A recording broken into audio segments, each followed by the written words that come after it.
I'm Milt Thomas. I'm a facilitator with the Minnesota Pollution Control Agency.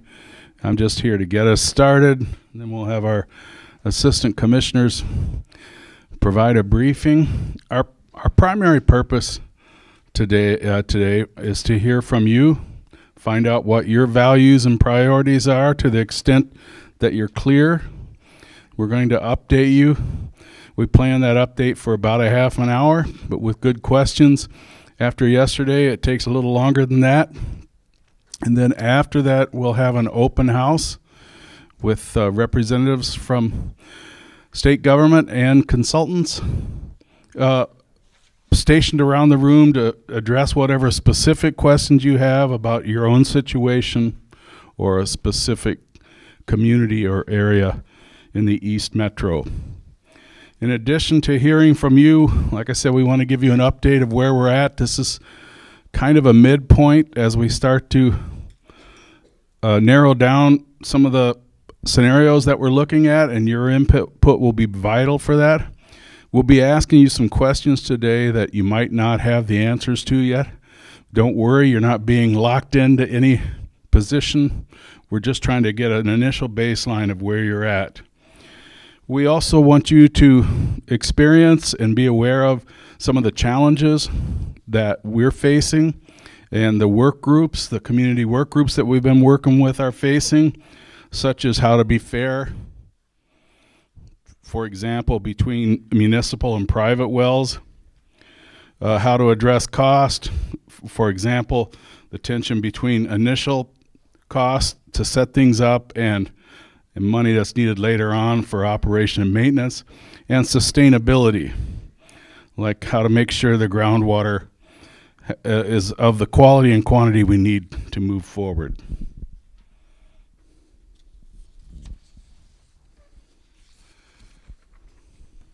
I did it again. You doing that for me? Thanks. Can we move forward then, Anna? We're going to use, it's really important to us for you to also see what your neighbors are thinking, what their initial thoughts are on some of these topics. So we're going to use a couple of technologies. One, it can be accessed on a smartphone if you have it. We'll be kind of polling you on some questions throughout the session. We'll ask you to go on an app called menti.com, and we'll do that. We'll practice that in just a moment. There's a 6-digit code you'll enter, and then you can respond to these questions. This is not your last or best opportunity to weigh in.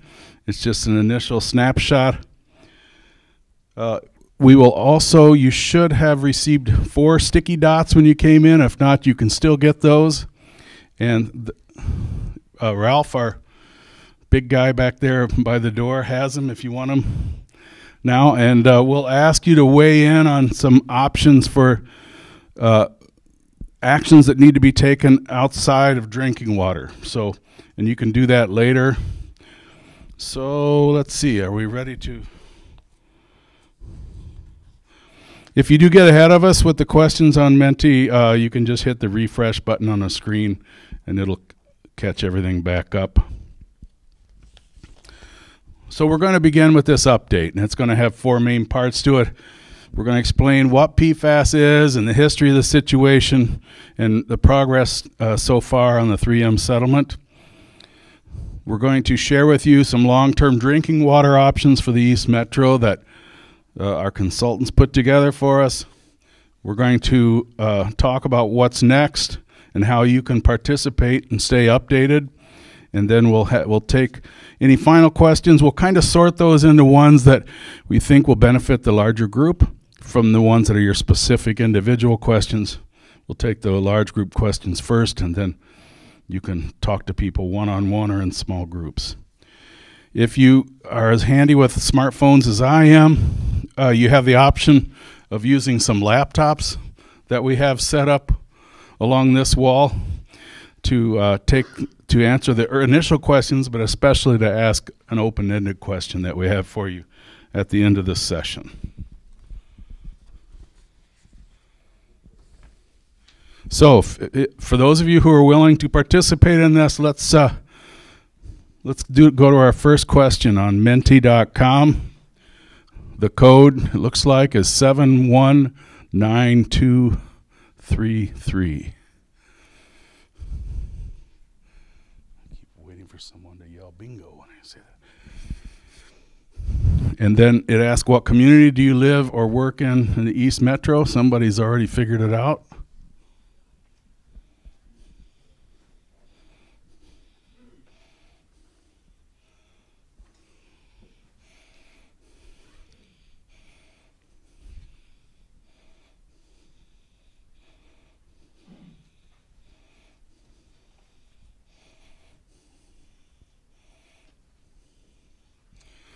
Again, why we're using this technology is so that you not only can weigh in, but also you can see how other people in the area are responding.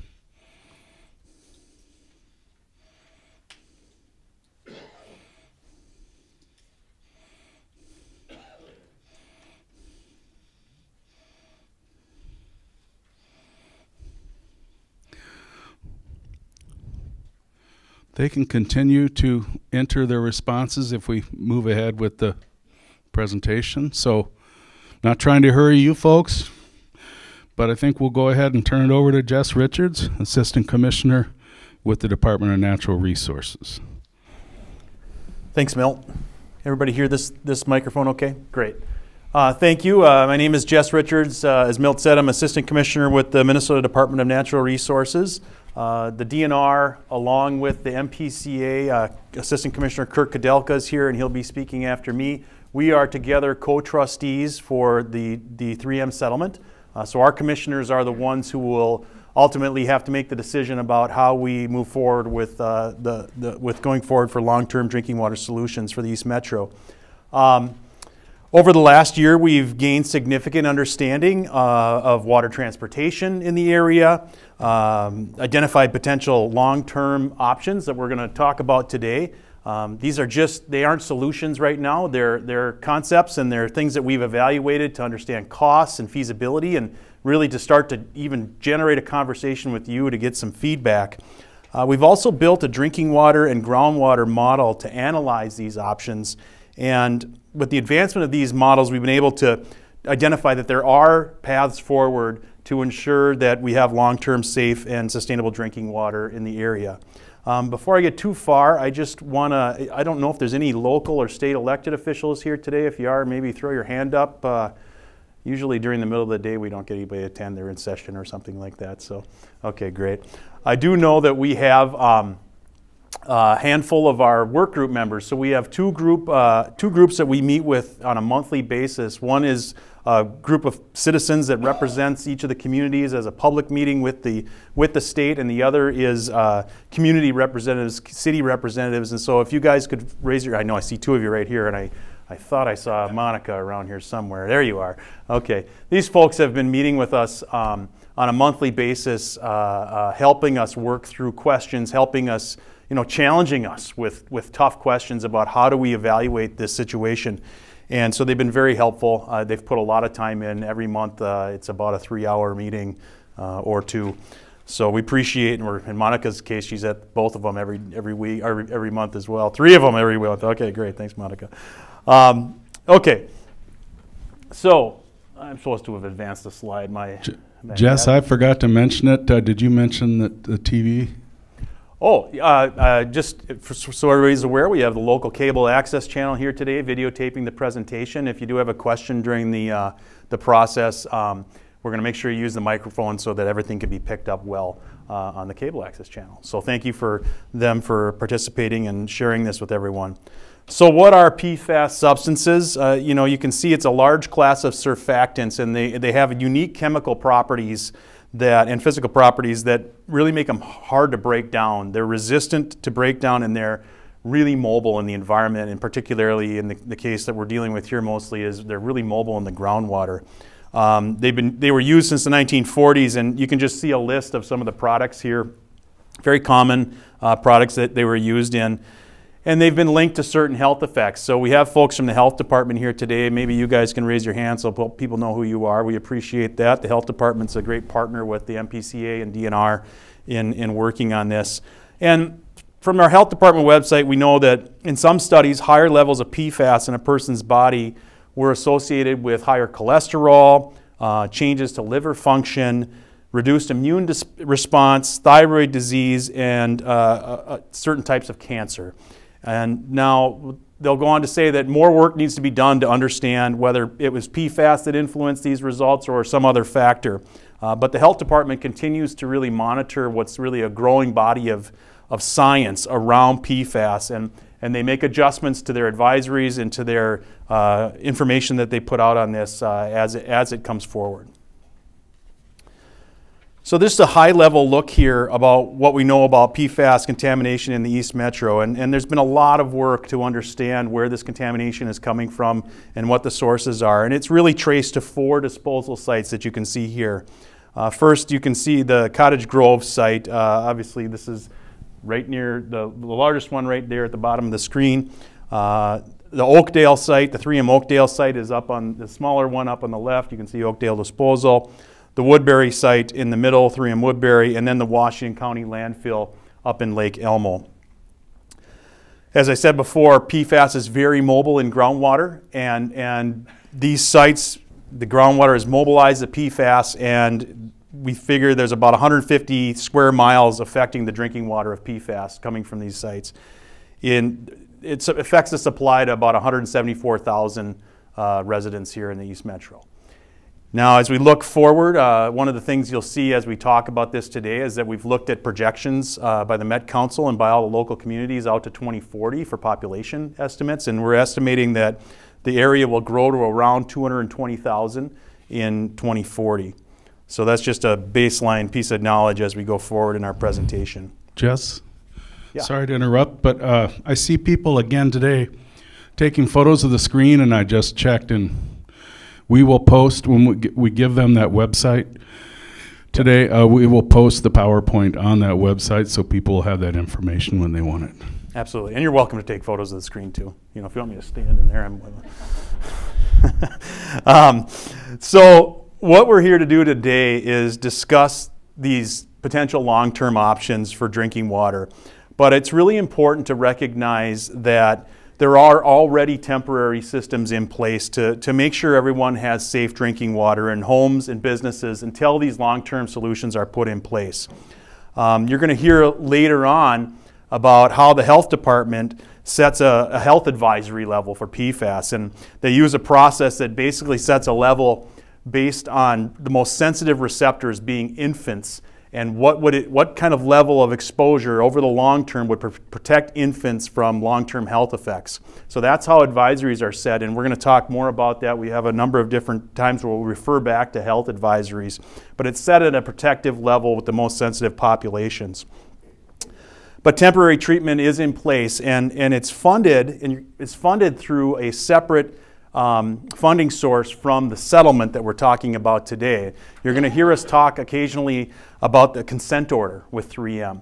So this is a separate document that was signed with 3M, by which 3M is responsible for paying for treatment of anything that's over the health advisory limit. Okay, and one piece of that consent order is that 3M was responsible for up to $40 million within the first 5 years to cover temporary treatment as a bridge to get to these longer term solutions. The consent order isn't completely limited to that $40 million. It is a bridge. That is just one part of it. That's a bridge to temporary solutions. So everything that you've seen so far that's a temporary solution, some homes have bottled water, some have whole house treatment systems. These are all covered through that consent order and through that bridge funding. City wells are monitored regularly and treatments provided if there's any exceedances of the health advisories. We do have an interactive map. Milt mentioned our website.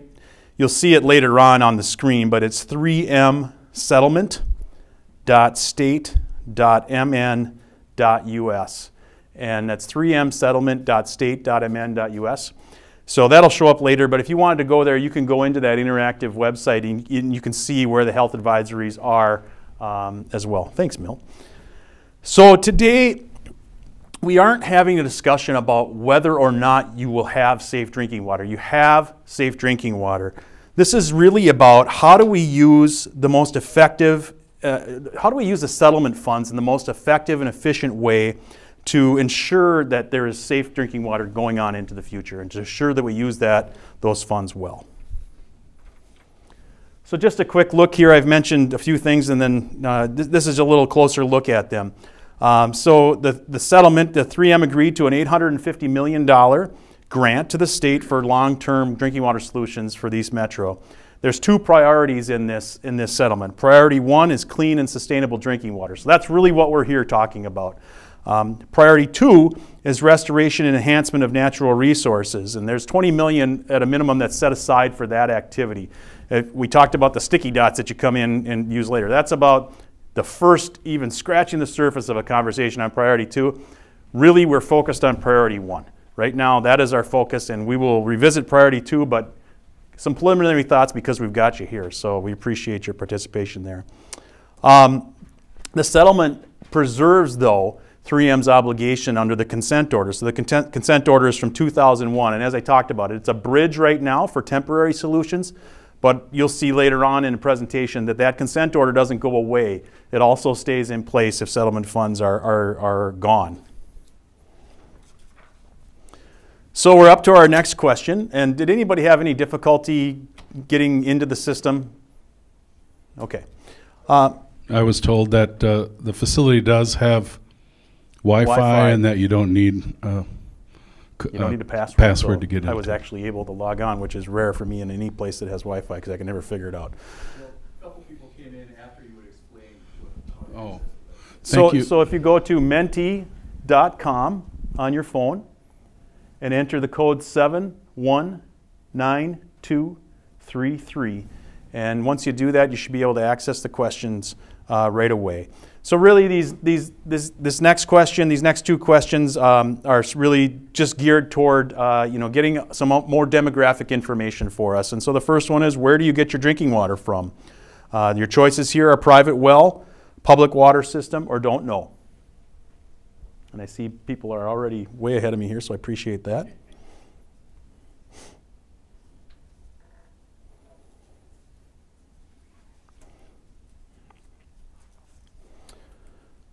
Okay, I always look around to see if eyes are up or if eyes are down. If eyes are down, people are still trying, but if eyes are up, I keep going forward. So, all right.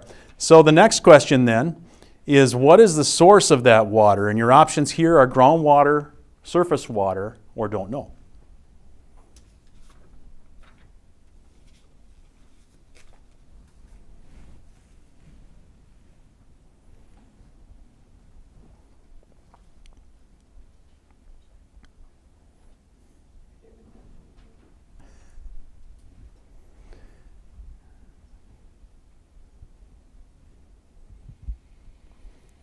And so obviously, I think, down in Cottage Grove here, I think we're all aware that I would have been surprised if we saw a lot more than groundwater here, but that's, here, that's an example of the area that we're in. So I'm going to be available the whole time here. Kirk is going to come up next from the Pollution Control Agency and walk you through the options that we've been looking at. And then we'll both be available for questions throughout the process and afterwards as well. So thank you very much.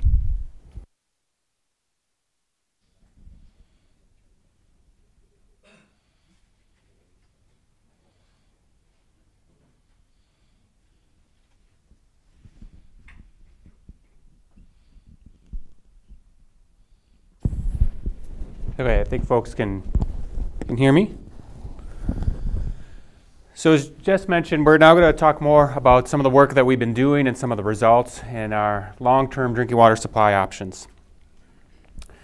So this really is going to be a three-part process, and I just want to talk about what our first part of that process, and that's today. What we're doing is sharing information, and you'll get a lot of information here in the presentation, and then we have various placards up to get more information and also for us to take in information. So this is why you see a number of questions asked already. We're going to have a number of additional questions, including some open-ended ones at the end, for us to get more information on folks' high-level thoughts, policy, preferences, priorities, those kind of questions as we keep moving through the process and narrowing things down. Just want to stress that these are not recommendations. What we're doing today is we are putting everything out on the table. And from the pieces that you see out here, we'll rearrange them and build them into recommendations, and then a final decision by MPCA and DNR. Today, we're going to talk for the first time about the dollars. You're going to see cost estimates here, but this decision isn't just a dollars and cents conversation. This is much more, and we have a way to do that. So that's what this next piece here, the priority 1 criteria. So we've been working with the working groups over the last year or so on other criteria that we need to look at that we can't quantify, more qualitative issues. And some of those are, how do we build a system, a resilient system, adaptable for change in the future, in case things change on the groundwater or other types of advancement technology-wise. Is it acceptable to the public? That's our, part of this process today is hear from folks, what do they like, what do they don't like, what do they think may need to be changed. Also looking at minimizing other environmental impacts. We don't want to have a solution that just pushes the problem into another area. And so how do we address that and make sure that this is a really wide scoping solution? And then also consistent with local plans. Each of the communities have their plans, their future moving forward. We want to make sure that it's also consistent in their support of those ideas. So today's numbers, as I mentioned, are high-level costs, and we're going to really build off a 20-year span.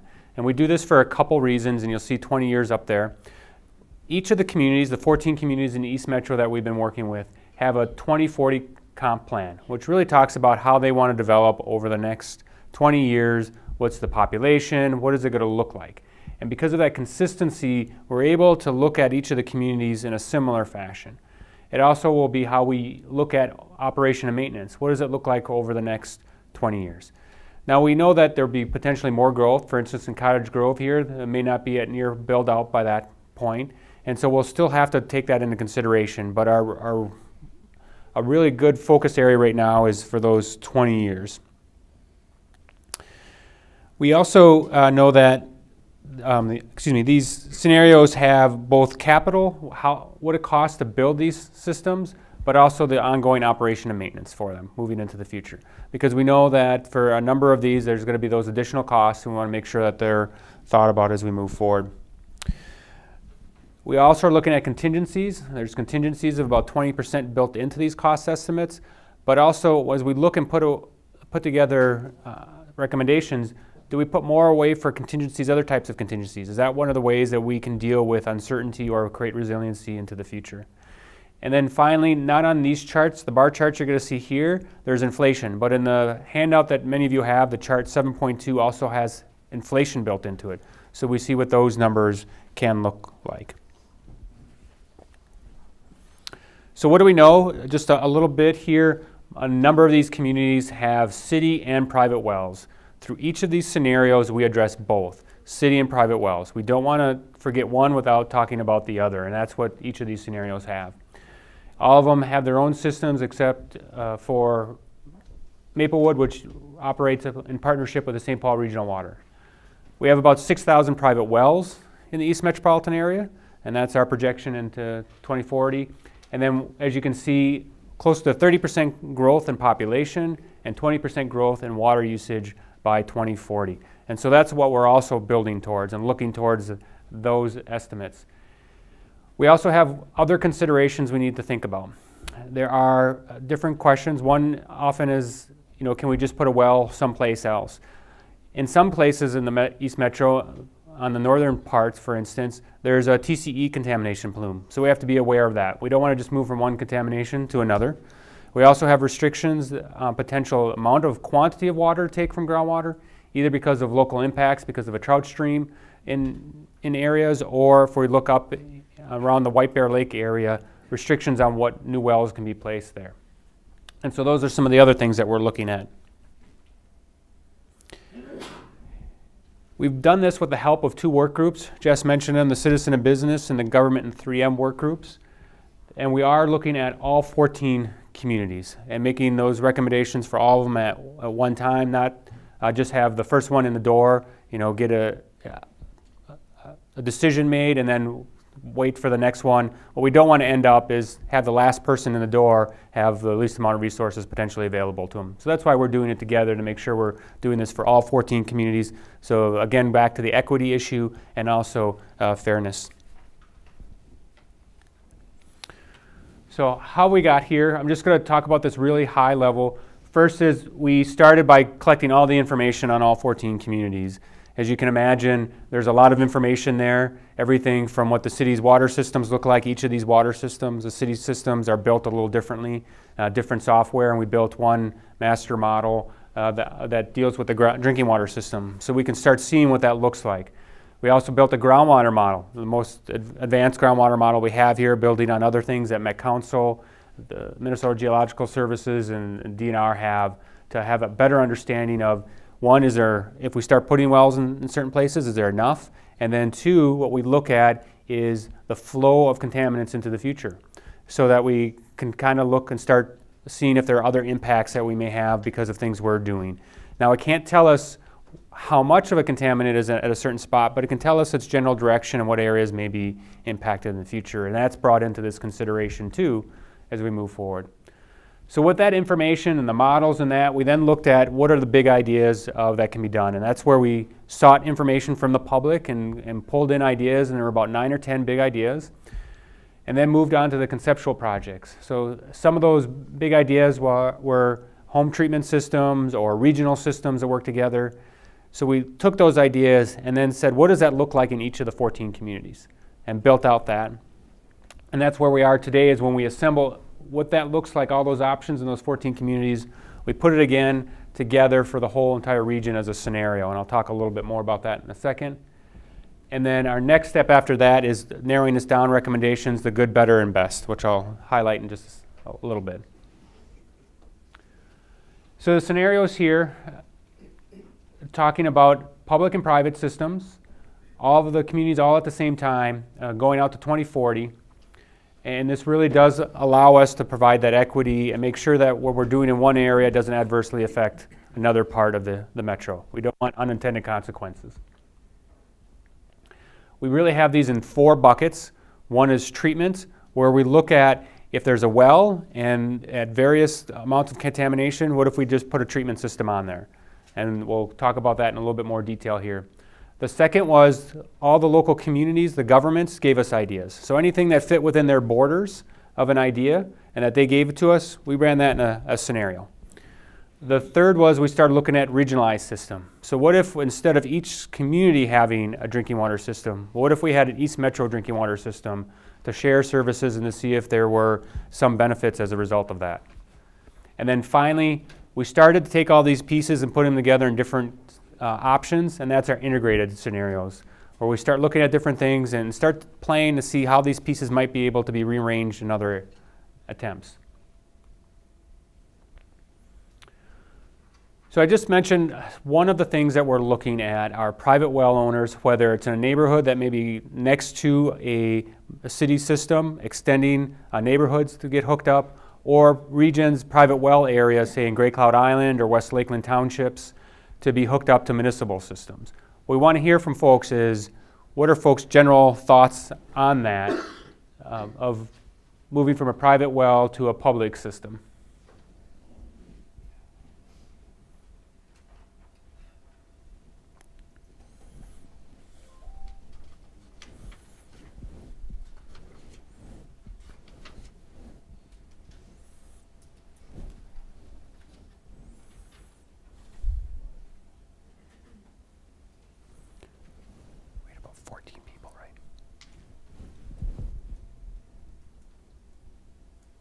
And for those that may be on public systems too, you can just put 0, excuse me, that don't care, that works too. And I think we had about 9 or 10 on the private wells, so I'm going to advance to the next slide. Thank you for the initial thoughts here.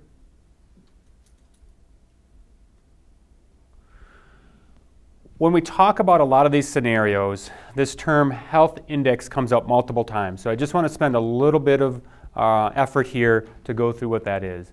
As you can see here, there are 5 different compounds of PFAS, and the Department of Health, using the most up-to-date information, has set health risk limits or health-based values to be protective of the most sensitive populations. And so when we sample a city well or a private well, if ever one of these is exceeded in the sample, a well advisory goes out. And that then triggers into motion currently alternative water being provided to those folks or temporary treatment system going in. But there is a situation where you could have all of these really high, but it not quite tip one of them. And so that's where Department of Health has created their health index. What it looks at is proportionally how much is there, and that we can look at a cumulative impact of these chemicals.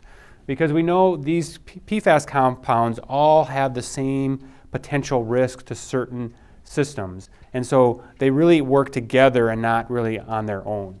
And so that's also called the health index, and if it's over a 1, it's just like exceeding any one of these, and a well advisory goes out, and then we have alternative drinking water provided or temporary treatment. And really the drivers of the risk in the East Metro area are these three: PFOA, PFOS, and PFHXS. Those are the ones that drive the risk that we see here. And so our first scenario is the treatment scenario. This is a desktop exercise. Again, a well, we slap a treatment system on. Not looking at the benefits of maybe consolidating wells to one treatment system or that, but this really just gives us a good understanding, bookend of what potential costs are. As we're looking into the future, not only on population growth, we're also looking at technologies. So we have a couple technology. One is granular activated carbon, and you'll sometimes hear us slip into GAC. That's what are on many homes right now that are getting treatment, and also what are the temporary treatments for Cottage Grove and the other communities. This is a proven method for removing PFAS from drinking water. The other is ion exchange, and as we looked into the near future here, we saw that this is also a viable technology, and it's being piloted right now in Cottage Grove, and we're getting those scenarios, but not yet approved in Minnesota for use. And that's why we're running the pilot program in Cottage Grove, is to get that information so that we can see if this is a technology that can be used here in Minnesota with the particulars that we have with Minnesota water that we get from our drinking water.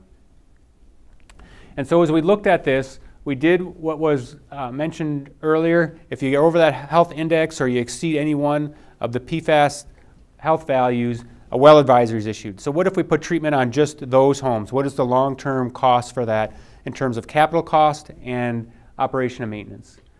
We've also heard from a number of folks, well, let's build a little bit of cushion there, so if something were to change, whether it's at people's homes, individual detections, or at city wells, or a change in standards, we have a little bit of cushion there, and that's why we did a half of that number. And then the last two are really just variations of the similar. What we've also heard from the public is, why not put treatment on any time you see PFAS out there? And so that is another scenario we ran. So we've been getting input from various folks and ran the various different scenarios. The reasons we have these two different ones is the first one is PFOS, PFOA, PFHXS. I'm just going to go backwards here. Those are the ones with the most stringent values. And those are the ones that are more unique to the East Metropolitan area here that we're seeing and causing the well advisories. In other parts of the state, we still find just traces of those, but we find higher amounts of PFBA and PFBS. And so that's not what's driving the risk here. And so we looked at what that would be to have it more comparable to what the rest of the metropolitan area sees. And then we went to, if any amount of PFAS of those 5 compounds is detected, what would it be to run treatment on those systems? Again, that was something that we were asked by various individuals. So here are the costs. A couple things just to describe the chart. The dotted line, this is where we are talking about what's in the settlement right now that's not spoken for. That's the $700 million. We have the granular activated carbon on the one side, and then the ion exchange on the other in cost. Each bar has what it costs to deploy and build those systems. That's the capital cost, and then 20 years of O&M. We know these systems are going to have to run longer than 20 years, but this gives us a consistent way to measure across various scenarios. And so that's something we'll talk about. As you can see, a wide difference in cost depending on what wells we decide to provide treatment to. The next one were those community-specific projects. And here we have a number of different ones, and it's each a little different by communities. And so, you know, according to the numbers we had a number of folks here from Cottage Grove and Woodbury. They have a mix of public drinking water systems and also private drinking water systems. And they actually gave us a couple scenarios to run.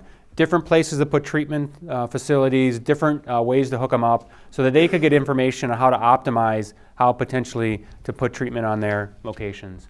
And then in each of these scenarios, if there are private wells, even if there's a city system there, and many times we also had private wells getting treatment.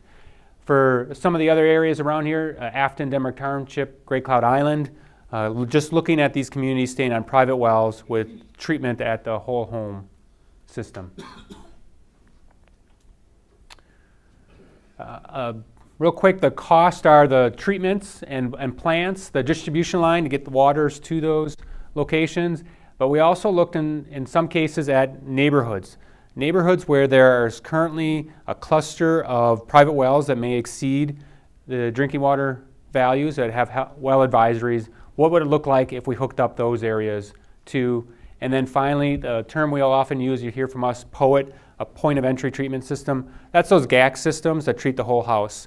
What we want to do is as soon as the water comes into the house, treat it. So no matter what faucet you turn on or that, you're getting the treated water.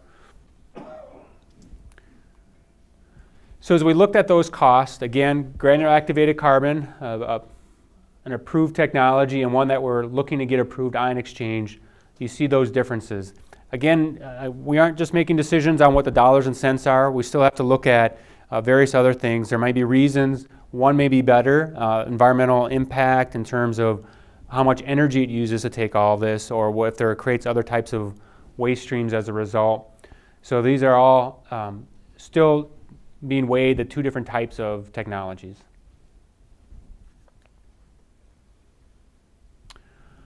The next one we looked at is the whole region and looking at a regional system.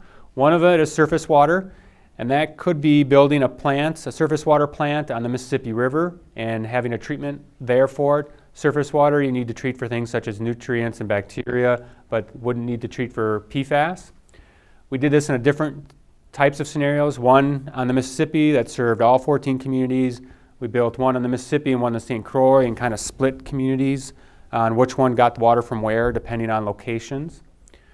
We also looked at using surface water from St. Paul Regional Water and bringing that into the rest of the East Metropolitan area. Maplewood currently receives water from the St. Paul Regional Water, and so we looked at what that would be for the rest of the communities. And then the other regional system is groundwater wells.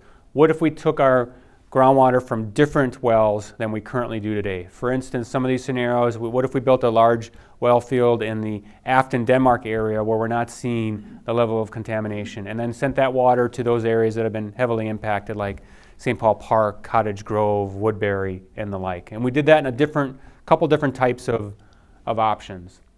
And then where there is not the city system, using the POETs, the GACs, the granular activated systems to fill in those other spots on the cost estimates. Again, making sure city and private well owners are both addressed in these plans. So here you get the cost. Now these costs are just for the facilities and the distribution. It's not a pure apples to apples comparison to the community ones, because the community ones had some extra things such as hooking up various neighborhoods and the like. This is just to replace the current system of wells that have impacts and contamination. So you can see the new groundwater being a potential lower cost option, new surface water versus using an existing surface water system, St. Paul Regional Water being less expensive. Again, the long-term O&M in all these, it's about half of the expenses as we move forward. The last one is we started to slice and dice things and started looking at some different options, and some examples would be, for the instance in the case of Newport, what if we interconnected Newport to Woodbury so that there were some backup systems in case the Newport wells were impacted and start receiving well advisories? What if we looked at Great Cloud Island and the parts that aren't the island, What if they are connected to Cottage Grove or St. Paul Park and had a city water? What would that look like? And we also looked at the option of St. Paul Park and Cottage Grove sharing a system. What if Cottage Grove shipped water to St. Paul Park from a cluster of its wells? Would it be less expensive? And we did a number of things for the northern communities too. I just wanted to highlight some of those for the cities and communities that you live in. And as you can see here are those numbers. Now I just a reflection back to the earlier part on the community specific. The community specific for the GAC, the granular activated carbon, was about 806 million, and the ion exchange 643. So you can see there's a difference. Now that isn't making a recommendation here on which one's gooder or which one is the better option or that. It really just goes to show this exercise is that if we start moving some of these pieces around, different options may open up, and they may allow for us to do certain things longer in the long-term O&M if we start playing with some of these various pieces. And so that's the main takeaway on this. So now we're going to get back to the questions that we need some feedback from you on priority and preference. And the first one is really going to go back to well advisories. Just again, a reminder, well advisories are issued by the Department of Health when sampling is done and the PFAS health risk limits or health-based values are exceeded for one contaminant, or a cumulative together aggregate, they're over one of the health index value. Currently that's all being covered through the consent order, and after the consent order is covered, anything that has a well advisory because it's exceeding one of those health index limits or values that I talked about would continue to get covered through by 3M. What we really want to talk about is the settlement allows for us to do more, and that we can start looking at providing alternative water or treatment to wells that do not have well advisories. And so what does that look like? Going back to the charts you saw, though, when we start getting to some of those higher amounts, we start running out of settlement dollars earlier. And so that's one of the questions that we want to ask. Again, this is just a graphic representation of this. Consent order covers everything that's over health index of 1 or receives a drinking water advisory. The settlement kicks in and covers that, and we have more flexibility, can do more. And when this money is gone, it goes back up to the consent order for those that have well advisories or exceedances of the health index. So the question we have for you, for wells that don't have well advisories, would the preference be that we use more of the settlement that may be able to put in more treatment for locations, knowing that the settlement wouldn't be able to cover those costs long term, that will go back to the city for a city system or a private well owner? Or does the settlement instead just stick to the idea of providing treatment to those that receive well advisories and put more money away for the future in case of other contingencies or other types of projects? This is a complex way the money flows, so I'm going to just open it up and see if there are questions, and if there are any questions before folks need anything before they vote or make the selection. Thank you. So you're giving our costs over 20 years, but are those costs just for where the current problem is? Because it seems like the plume continues to grow and grow, and how do we know that at 20 years it's not going to cover the whole area? A good question. So we have been doing a lot of sampling and know that the contamination plume is relatively stable, although part of the groundwater model did look to see flow patterns, and so we have incorporated that in a little bit. There are some areas that could be impacted in the future, and for the cost estimates, we just added those in. But it is not the model doesn't show, or from what we've seen, and these contaminations have been here since the 40s and 50s, so they've had 50, 60, 70 years to move. There are still big parts of the East Metro that are not impacted, such as Denmark Township, parts of Afton and other areas. And so to the question, where we can model it, we've already scooped them in to try to do that. But that's a good question is, you know, if we spend all the money on treating more people, do we have some there later for those contingencies? Again, we're not holding anyone to this. This is just to get us a flavor of what we're hearing from folks that help us then when we get into the recommendations and come back to you with some more refined ideas.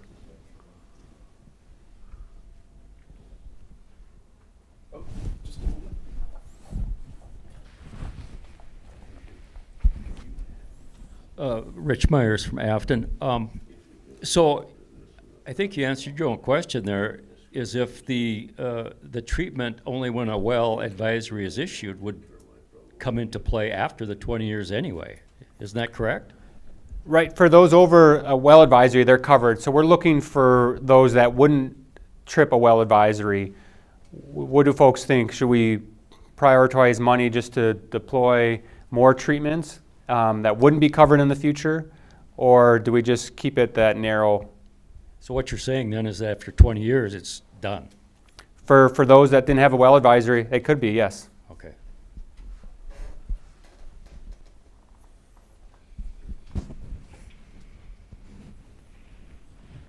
Anyway, we got about 15 here. I see a couple heads still down, so I'm going to just wait a second here.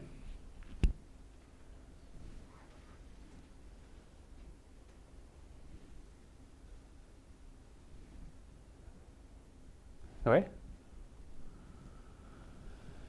So the next question we want some initial thoughts on are surface water.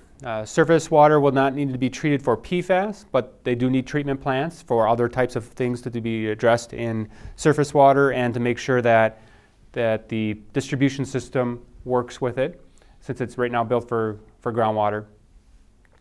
So the question we have at a high level are, what's your opinion on using surface water as a new water supply instead of groundwater?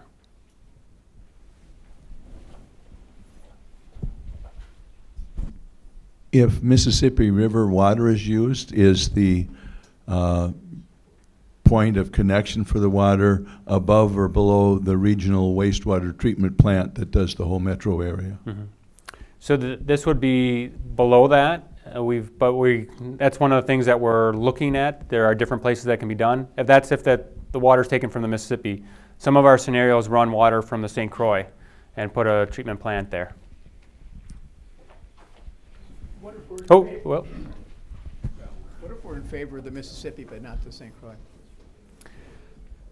I would repeat the question. Yeah. So the question was: so what if you are supportive of one body of water, say the Mississippi versus the St. Croix? I think on that one, that's a hard one. I don't know if we quite capture that one. There is going to be some open-ended question periods afterwards, and I think that's a great written comment to submit. Yeah, my name is Dick Polton. I used to work for the Army Corps of Engineers in downtown Minneapolis, and kind of a warning for you. One time we ended up lowering the river up there by accident, and Minneapolis's water supply came out of the river, so they didn't have water for like 6 hours. And the following spring, 2 of their engineers showed up at the lock and said, "How often do you do this? We only have a 4.5-day supply of water." And their bigger concern was this was a drought year. And our concern is if we have another drought year, there isn't enough water in the river to supply us. So using the river isn't necessarily a good thing. You get into a drought year. And the guy told us we currently have no wells in the city of Minneapolis. We get it all out of the river. And I think he said we need like 42 wells to replace our system, but they didn't have any money. So I'd suggest you talk to the water people in the city of Minneapolis on using the water, because everybody thinks there's so much water in that river, and there really isn't when you get, July, August, September on a dry year. Thank you for the comment. I think that's one of those things that dollars and cents, like you said, don't quite capture, and those other things we need to pull into the criteria.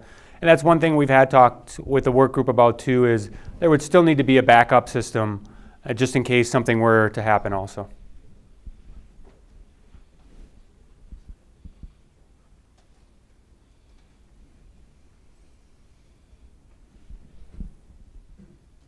Okay, I think we got about the number we've been getting. So the next one is for those that are on a public system and you're on a city system that it was within your jurisdiction, what are your initial thoughts or preferences about the idea of moving to a regional system where multiple communities would go together and have a system? Now there's always pluses and minuses to either, but we're just looking for initial thoughts, if there's a strong preference one way or the other on where people get their water.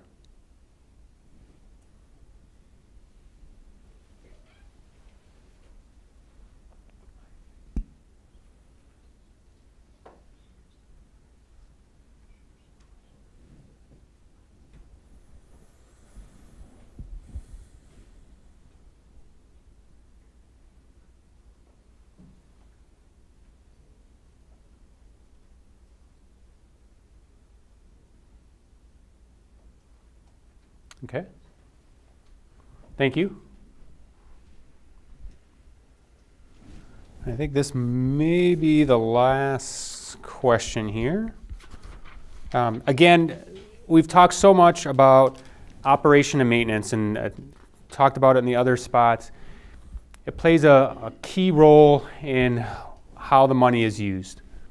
And so our question is, we talked about operation and maintenance. What type of time frame should operation and maintenance be set aside for? Should it not be any set aside for, and we just work on putting treatment out in all locations up to 10 years, 10 to 20 years, indefinitely?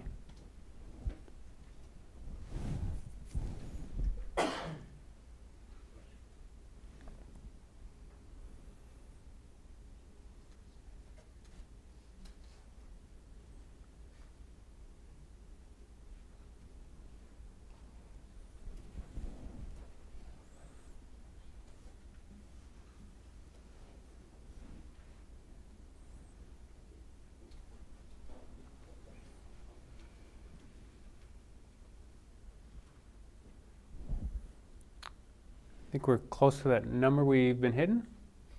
Oh, two more.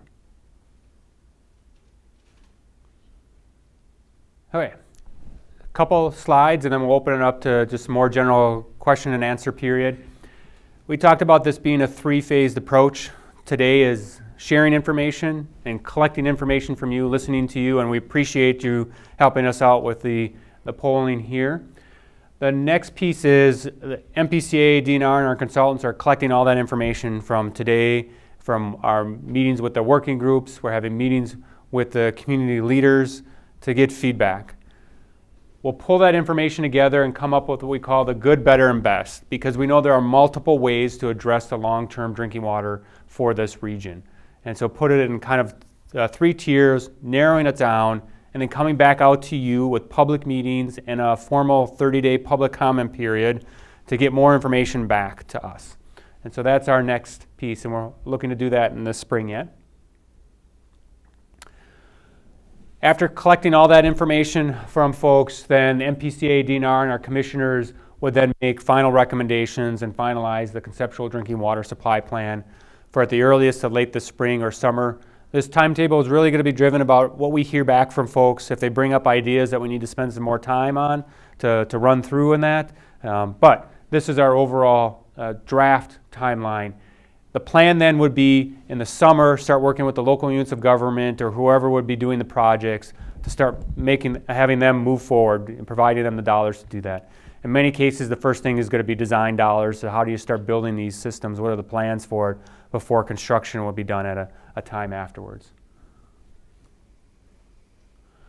So in summary, as Jess mentioned, we are working right now today monitoring city and private drinking water wells to ensure that we have alternative drinking water provided or temporary treatment to address those that have well advisories or health values exceedances. And what we're really spending the time on here is looking at what is the long-term solution for the whole region, all 14 communities. And as we go through that, how do we do that in a way that meets all of their needs and not put one community in front of the other? If you'd like to continue to get more information on this, I encourage you to go to the website 3msettlement.state.mn.us. It has all of our work group meetings, our presentations. This presentation is going to be up there. You know, how we got those dollar amounts and the charts that you see on the wall there, detailed write-ups of all that information. For those who really want to go into the details, it's there for you. There's a way to sign up for Gov Delivery, so if you want to get email notices about future meetings or updates, please sign up. And then last piece is our email address. If you've got a comment, let us know through this listening sessions. If you wake up tomorrow morning and you wish you had you asked a question, email us. We can get you back a response. These are our ways for us to communicate with everyone.